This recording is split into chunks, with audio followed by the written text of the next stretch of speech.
Call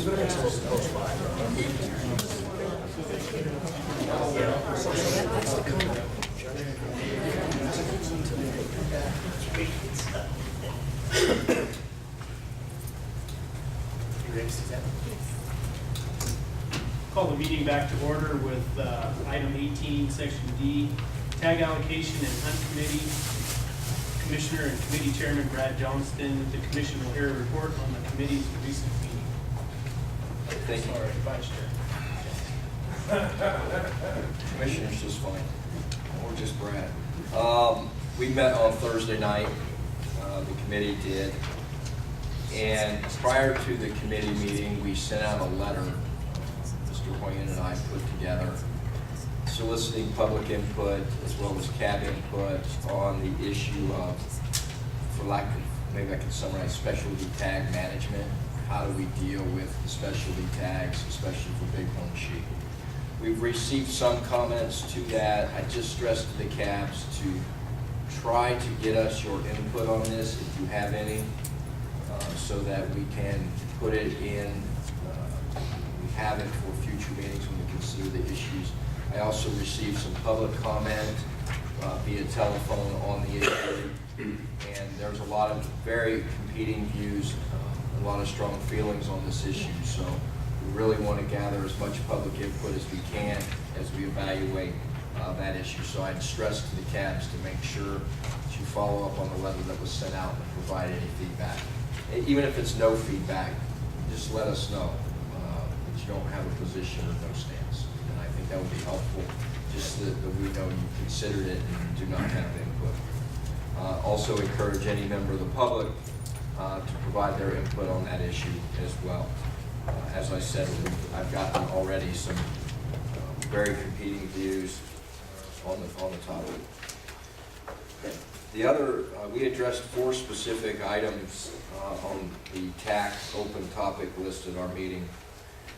The first one is an issue that has come up through several iterations of the committee, and that is, could there be some sort of special consideration or preference for individuals who meet certain criteria in terms of number of bonus points and age? So you can pick an age and pick a number of bonus points where they have an opportunity or a preference in a draw. That issue did not advance out of the committee, and we moved it to the closed topic list. So if there was anyone on the commission that wanted that issue brought forth, I guess they could still do it, but it did not make it out of the committee for a variety of reasons. What were the reasons, Brad? Just kind of. I think this is a very complicated issue as to how do you do this. And we're talking about, well, maybe we can set aside a certain number of tags. And then those individuals who meet the criteria can put in for those tags. One, it wouldn't address the issue. And then secondly, it really starts delving into a discussion. We got a lot of public input on this of get away from the bonus point system as it exists now and move to a preferential draw system across the board, so that those with higher bonus points do have a preference rather than the increased odds by way of the current draw. So there was, however, 3 issues that we have decided to advance to the commission to hopefully put on a future commission agenda for consideration by the commission. One is to allow non-residents who apply in the guided deer hunt to also apply if unsuccessful in the main draw and the PIW draw. This was brought to the committee by the Outfitters and Guides Association. They have clients who put in for the guided deer hunt draw, and if unsuccessful, they'd like to come in and apply in the main draw. And it won't increase the number of non-resident tags. It will not increase the number of guided hunt tags. It just gives those individuals who want to hunt in Nevada with a licensed guide an additional opportunity. And we felt that under those circumstances and what we heard from the outfitters, that was worthy of consideration by the commission to potentially move forward to adjust that eligibility. And by way of background, I believe when the restricted or the non-resident guided deer hunt draw was first established, there was eligibility if you were unsuccessful to go ahead and put in for the main draw, and that changed. And the outfitters and guides want to go back to how it was originally established, and they provided some information on applicant decreases, impact on their business, and my view, and I think it was shared by some others, if a non-resident is focused on they want to come to Nevada and hunt with a guide, let's give them the opportunity to put in for the draw. It's not increasing the number of tags, give people the opportunity.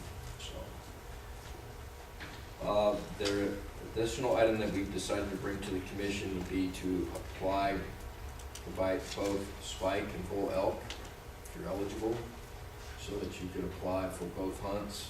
If you can then build up your bonus points in each.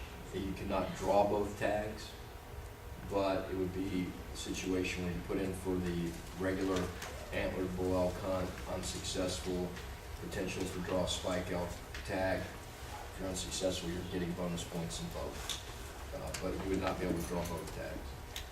Same thing to bring to the commission would be to do that in terms of ram and ewe hunts, where there's a ewe hunt established that you'd be able to put in for your,